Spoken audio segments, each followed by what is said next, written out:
नमस्कार दोस्तों, मैं आपका दोस्त सुजीत पटेल। आज हम एक ऐसे इंसान के बारे में बात करेंगे जो एक जाइंट हैं। आज हम बात करेंगे इन्फोसिस के फाउंडर श्री कृष्ण नारायण मूर्ति के बारे में। कौन थे नारायण मूर्ति? आज के समय में लोगों को देखेंगे, खाने को पैसे नहीं है लेकिन दिखाने को एप्पल चाहिए। उनको लगता है कि यदि टेक ऑफ करना है तो शो ऑफ करना पड़ेगा। लेकिन नारायण मूर्ति एक ऐसे इंसान थे जो कि सिंप्लिसिटी लाइक अ सेंट, ऐसा राजा जो ऋषि के समान हो। सादा जीवन, उच्च विचार वाले इंसान थे। आज भी वो स्कोडा में चलते हैं। आज भी वो अपने लाइब्रेरी, जो उनका खुद का बेडरूम है, उसको लाइब्रेरी बनाए हुए हैं। आज भी वो कैंटीन का फूड रेफर करते हैं। आज भी वो खाना खाने के बाद अपना बर्तन खुद साफ करते हैं। आज भी वो अपना वॉशरूम खुद साफ करते हैं। ये ऐसे है नारायण मूर्ति। जब उन्होंने अपने बच्चों की शादी की तो जो भी पैसा आया, सारा का सारा पैसा इस्कॉन पात्र में दे दिया दान के लिए, ताकि गरीब बच्चों का सहायता हो सके। गरीब बच्चों के खाने पीने के लिए दान दे दिया। ऐसे थे नारायण मूर्ति। नारायण मूर्ति जब इन्होंने आगे चल के जब इन्होंने सॉफ्ट्रॉनिक नाम की कंपनी स्टार्ट की तो कुछ समय बाद सॉफ्ट्रॉनिक नाम की कंपनी फेल हो गई। फिर उन्होंने पाटनी नाम की कंपनी को ज्वाइन किया। ऐसे थे नारायण मूर्ति यार। Choose knowledge over money. आज के समय में लोगों को आप देखेंगे तो पैसन के बदले पैसा चुनते हैं, सपने के बदले सैलरी चुनते हैं। लेकिन नारायण मूर्ति एक ऐसे इंसान थे जो कि सपनों को चुना, सैलरी को नहीं। उन्होंने अर्निंग को नहीं, लर्निंग को चुना, क्योंककि उनको पता था कि यदि एक्सीलेंस आपके पास है तो पैसा जक मार के आपके पीछे आएगा। वो एक्सीलेंस के पीछे भागते थे, हमेशा एक्सीलेंस। उन्होंने आईआईटी 1959 में आईआईटी कानपुर से जब बीटेक की पढ़ाई के लिए दाखिला लेना था उनको, तो उसमें पैसे थे नहीं। उन्होंने पिताजी से किसी भी तरीके से पैसे मांगे, पिताजी डायरेक्टली मना कर दिए। उन्होंने किसी भी तरीके से पैसे का अरेंजमेंट करके उन्होंने दाखिला लिया, और जैसे ही उन्होंने आईआईटी बीटेक कंप्लीट किया, उसके बाद वो आईटी में मूव कर गए, क्योंकि उनको आईटी समझ में आया तो वो आईटी मूव कर गए। उसके बाद बीटेक कंप्लीट करने के बाद उनको 3 नौकरियाँ मिली। एक टेल्को जो कि 1600 रुपये पर मंथ, एक टिस्को TISCO जो कि 1700 रुपये पर मंथ, और तीसरी एयर इंडिया जो कि 2000 रुपये पर मंथ थी। इन्होंने तीनों नौकरी को छोड़ दिया। तीनों नौकरी छोड़ने के बाद AIIM अहमदाबाद से इन्होंने रिसर्च एसोसिएशन ज्वाइन किया।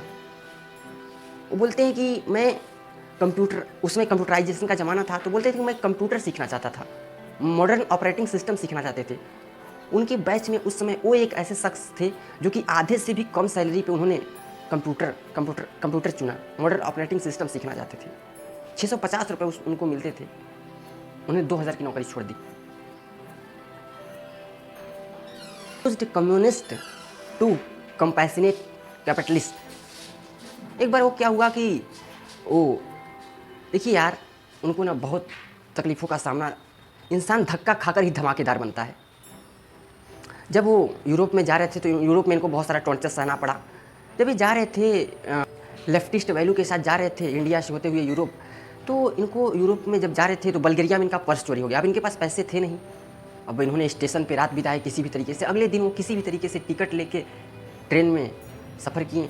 जब ट्रेन में सफ़र कर रहे थे तो उनके बगल में 2 यूरोपियन कपल बैठे हुए थे। तो जो गर्ल थी, जो लड़की थी, वो उनसे कन्वर्सेशन करने लगे नारायण मूर्ति जी। जब कन्वर्सेशन करने लगे तो उसके बॉयफ्रेंड को लगा कि मेरी बीवी को छेड़ने का प्रयास कर रहा है। उन्होंने तुरंत पुलिस को बुला लिया, और जब उसने पुलिस को बुलाया तो नारायण मूर्ति जी, जब पुलिस आई उनको लेके गई तो 8 बाई 8 के कमरे में 7 डिग्री सेल्सियस तापमान में, शायद बिना कपड़ों के रखा, बोला कि इसी कमरे में रहो, इसी कमरे में वॉशरूम करो। वो बताते हैं कि मैंने उस क्षण अपनी ज़िंदगी का नर्क देखा था। उसके बाद जब उनको 3 दिन के बाद वहाँ की सरकार जब उनको छोड़ी और बोली कि हम आपको इसलिए छोड़ रहे हैं क्योंकि आप हमारे फ्रेंडली कंट्री इंडिया से आते हैं, इसलिए हम आपको छोड़ रहे हैं। तो उन्होंने सोचा यार, जब ये फ्रेंडली कंट्री फ्रेंड के साथ एक ऐसा बिहेव कर रहा है तो इनमें के साथ कैसा बिहेव करेगा। उन्होंने उसी दिन से कम्युनलिज्म छोड़ कैपिटलिज्म अपनाया। बोला कि मैं एक अच्छा एंटरप्रेन्योर बनने निकलूंगा, और उसी दिन से वो बोले कि मैं लोगों के लिए काम करूंगा। Sold bangles for money. एक बार क्या हुआ कि दिवाली आने वाली थी, इनकी कंपनी चल ही रही थी, तो सारे एम्प्लॉई को पेमेंट करना था। अब जब सारे एम्प्लॉई को पेमेंट करना था, 12 तारीख को हर महीने पेमेंट आ जाया करती थी। इस बार 13 तारीख को धनतेरस थी, सारे एम्प्लॉई को पेमेंट करना था।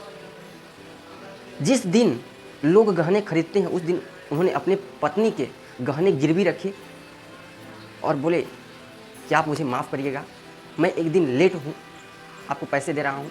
और हर किसी को उन्होंने एक चिट्ठी लिखा, बोला कि इसके लिए माफ़ करिएगा। और वो 21 एम्प्लॉई आज तक इन्फोसिस को छोड़ के नहीं गए। Because your behaviour revise your character, आपका बिहेवियर दर्शाता है कि आपका कैरेक्टर कैसा होगा। वो 21 एम्प्लॉई आज तक उनको छोड़ के नहीं गए। Ethics comes first.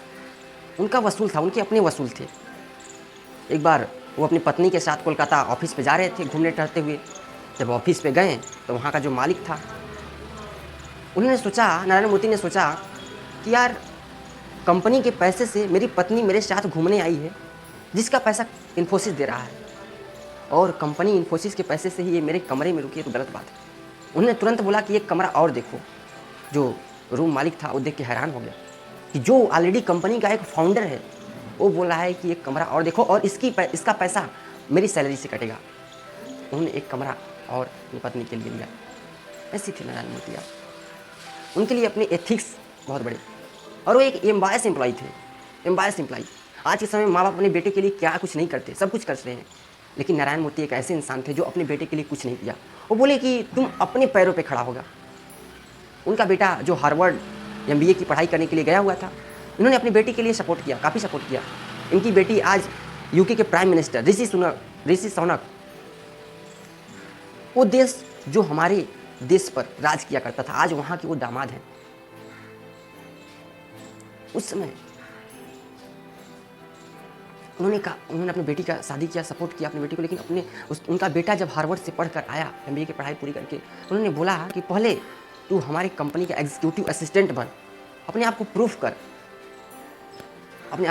और जब तक उनका अगला एम्प्लॉई रिटायर नहीं हुआ तब तक उन्होंने इंतजार करवाया। अब बोले कि तुमको 3 साल इंतजार करना पड़ेगा। 3 साल के बाद जब वो रिटायर हुआ तब उनको एग्जीक्यूटिव असिस्टेंट के पद पे रखा गया। वो बोलते थे कि यार इंसान को अपने अंदर खुद का गट्स बिल्ड करना चाहिए, खुद का दम बिल्ड करना चाहिए, पर्सनल पावर होना चाहिए, पोजिशनल पावर नहीं। आज अमिताभ बच्चन के पास क्या है? Personal power. Abhishek Bachchan positional power. अपने अंदर दम्स बिल्ड करना चाहिए।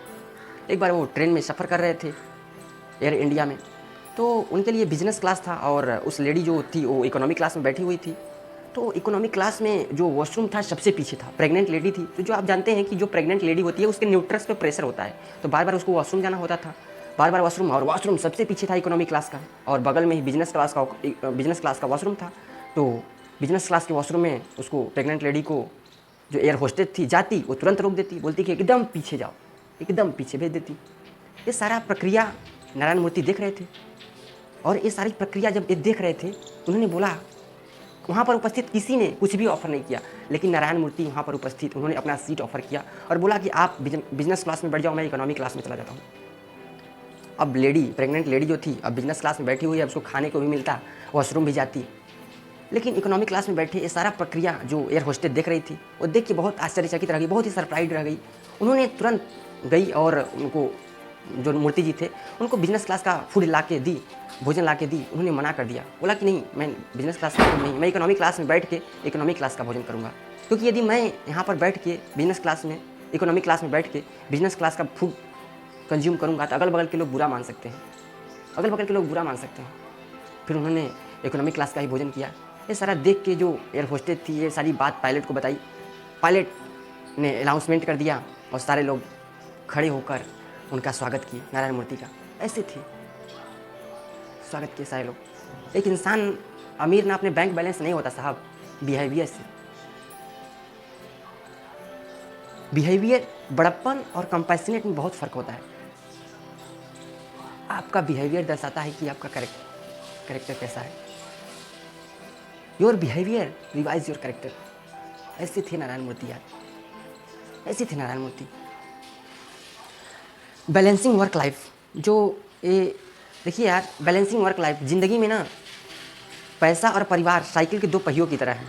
एक को प्रायोरिटी दोगे दूसरा पंचर हो जाएगा।